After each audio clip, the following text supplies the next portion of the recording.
Okay, it's Philip Lee returning with another episode of Civil War Chat. Today is the Wednesday, the 24th of March, 2021. And click on the subscriber button below to subscribe to my videos, and click on the notification bell in the upper right to be notified when they're released. Today, I want to talk about Harriet Beecher Stowe, the authoress of Uncle Tom's Cabin, which was an important precipitating factor toward the Civil War. After we get through the little narrative I'm going to give you, some people may want to question whether statues to her should be torn down, because after the war, she had a paternalistic, almost gone with the wind attitude towards blacks. And if that's not enough, she also had a favorable impression of Southern whites and a adversarial opinion of Republican Reconstruction. So let me go ahead and show you an example of a statue that stands to her now. Here we go. And enlarge it. This is in Bronx, New York, and as you can see, it's a statue depicting the meeting of Harriet Beecher Stowe and Abraham Lincoln. Actually, no, this is in downtown Hartford Riverwalk. So Hartford, Connecticut, there you have it. Let me pull up my notes.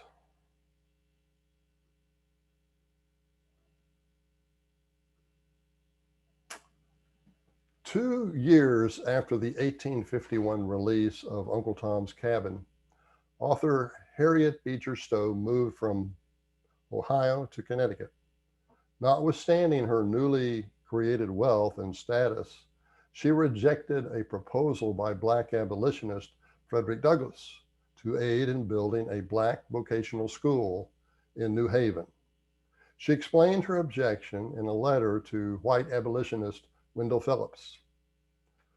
Of all the vague, unbased fabrics of a vision, this floating idea of a colored industrial school is the most elusive.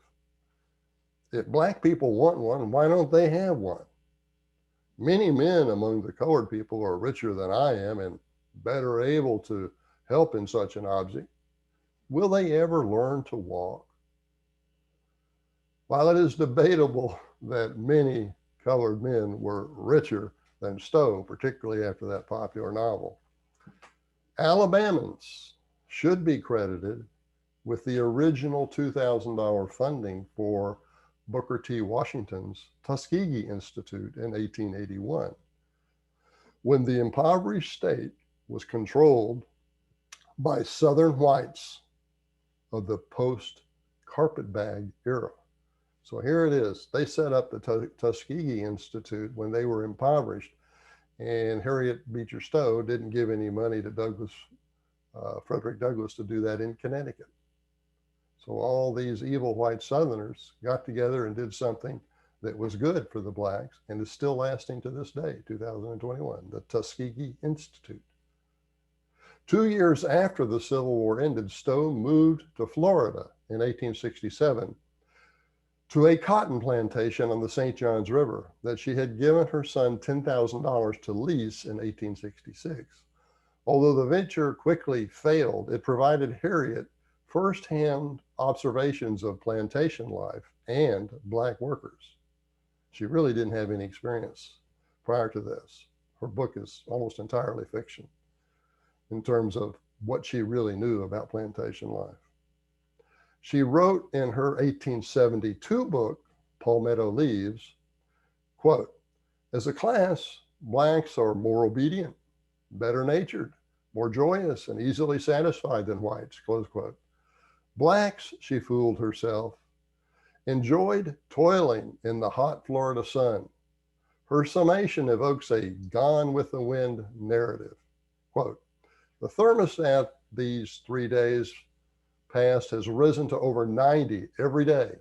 No white man dares stay in the field later than 10 o'clock in the morning, yet the Black laborers whom we leave in the field pursue their toil, if anything, more actively and more cheerfully than during the cooler months. That's not true. I live in Florida. That ain't true. The sun awakens all of their vigor and all of their boundless jolly.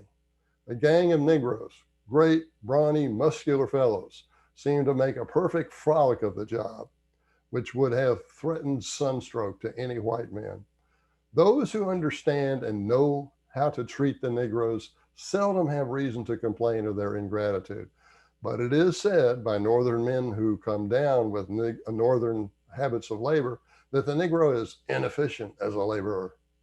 The Northern man, when he first arrives, looks with impatient scorn on what seems to him the slow, shilly-shally style in which both black and white move down here. It takes an attack of malaria fever or two to teach him that he cannot labor the day through under the tropical sun as he can in the mountains of New Hampshire. After a shake or two of this kind, he comes to be thankful if he can hire a Negro or two to plow and hoe his fields.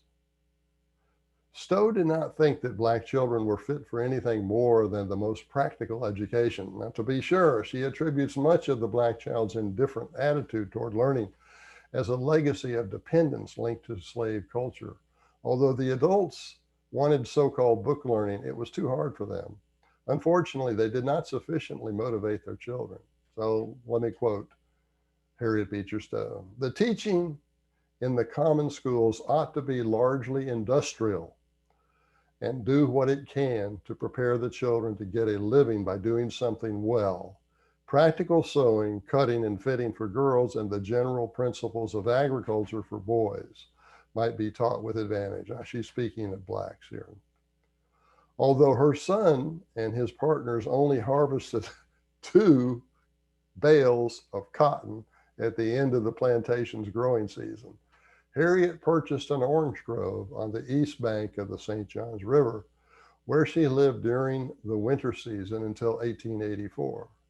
Notwithstanding that her white neighbors had supported the Confederacy during the war between the states, for which she was at least partly responsible, she wrote in 1873, so you would expect some bitterness to be there on the part of the Southerners, but nonetheless, she wrote in 1873, I came to Florida the year after the war and held property in Duval County ever since. In all this time, I have not received even an incivility from any native Floridian, close quote. Since Uncle Tom's Cabin had left her a famous author, she sometimes corresponded with notable historical figures. In 1866, for example, she wrote the Duchess of Argyll. My brother Henry has talked with President Andrew Johnson earnestly. Henry takes the ground that it is unwise to force Negro suffrage on the South. His policy would be to hold over the Negro to the protection of the Freedmen's Bureau until the great law of free labor, meaning the capitalistic supply and demand, shall draw the master and the servant together. Massachusetts Senator Charles Sumner, a famous abolitionist, is simply looking at the abstract right of the thing.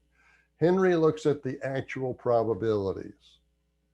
I am sorry that people cannot differ on such great and perplexing public questions as black suffrage without impugning each other's motives.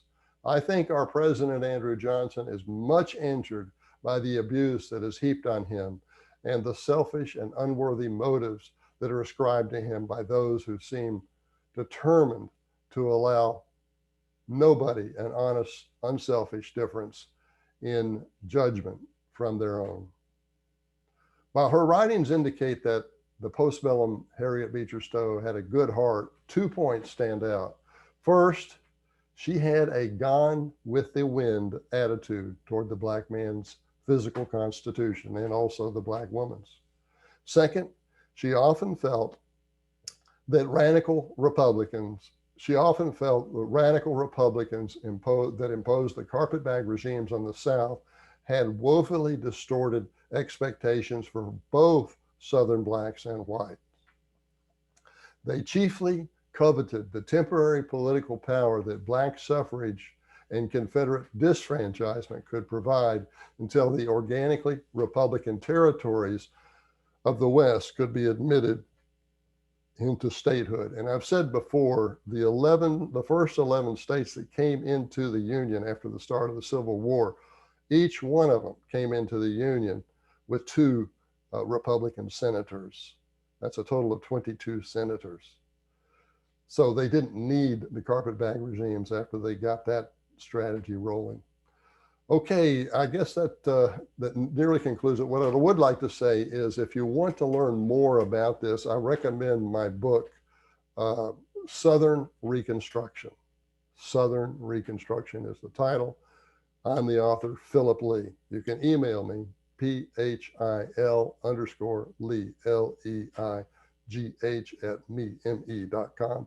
Autographed copies are $25, postage delivery free here in the United States. You can get the book at Amazon, Barnes & Noble, any fine bookstore for $22, and let them deliver it to you if you want. But autographed copies come from me. Okay, that's our show for today, and thanks for watching.